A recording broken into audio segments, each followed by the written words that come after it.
দেশের ব্যাংক খাতে খেলাপি ঋণের পরিমাণ প্রায় ৬.৫ লাখ কোটি টাকা। ব্যাংক খাতকে শৃঙ্খলায় আনতে নানা উদ্যোগ নেয় অন্তর্বর্তী সরকার। এরই মধ্যে শরিয়াভিত্তিক দুর্বল ৫ ব্যাংক একীভূত করা হয়েছে। আরও কিছু ব্যাংকের অবস্থা এখনও দুর্বল।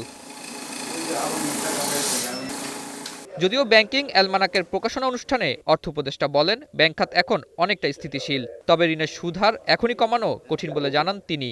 আমার মনে হয় গভর্নর হিসেবে খুব ব্যর্থ হই নাই, মোটামুটি এখনো ব্যর্থ হব না। কিছুটা হয়তো আপনারা দেখতে পাবেন যে কিছু কিছু কাজ হয়েছে, এবং সবগুলো ফলো করে বলা হয় না, পাবলিসিটি দেওয়া হয় না। অর্থাৎ আমি মনে করি সবাই মিলে কাজ করি, আর আমরা সামনে বাংলাদেশের জন্য দ্রুত সামনে নিয়ে এগিয়ে যেতে হবে। খুব সহজ কাজ না রেট অফ ইন্টারেস্ট কমে না।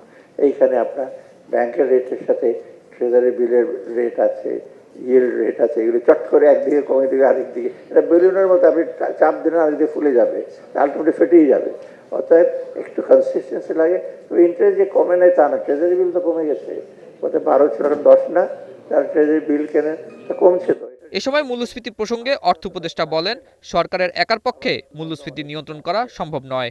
তবে ব্যাংকিং সেক্টরটা মোটামুটি কিন্তু আমরা আমরা যেটা ইনহেরিট করি অনেকটা একটু স্টেবল, বিশেষ করে ম্যাক্রো ইকোনমিক স্টেবিলিটিটা, মানে সামষ্টিক।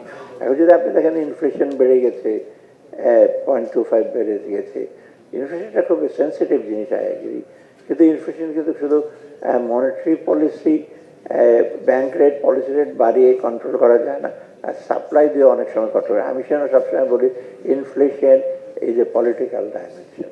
আলোচনায় শুধু সুদ হার বাড়িয়ে মূল্যস্ফীতি কমানো সম্ভব নয় বলে জানান বিশেষজ্ঞরা। বলেন, নীতি সিদ্ধান্তের সুফল সবাই পাচ্ছে কিনা সে বিষয়ে নজর দিতে হবে সরকারকে। Policy and input support to the actors, এটাকে আমি বলবো যে এটা is a question about economic democracy. এখানে ইনইকুয়ালিটি বাট ইকোনমিক ডেমোক্রেসি হচ্ছে যে, যেমন এসএমইস বা এই যে কৃষকের কথা বললাম, তাদের পলিসি অ্যান্ড ইনপুট সাপোর্ট, যেমন ফাইন্যান্সিয়াল সাপোর্ট, এই যে পাচ্ছে কিনা, ঋণের সুযোগগুলো পাচ্ছে কিনা, কেমন করে পাচ্ছে, আদার সুযোগ, পলিসি সাপোর্টগুলো পাচ্ছে কিনা, এই ইকোনমিক ডেমোক্রেসি কিন্তু একটা ইম্পর্টেন্ট সূচক ওই অর্থনীতি কেমন আছে সেই প্রশ্নের উত্তর দেওয়ার জন্য। এছাড়া যে কোনো মূল্যে ব্যাংক খাতের সুশাসন নিশ্চিত করার তাগিদ দেন আলোচনার বক্তারা। আতাউর নিয়ন, স্টার নিউজ, ঢাকা।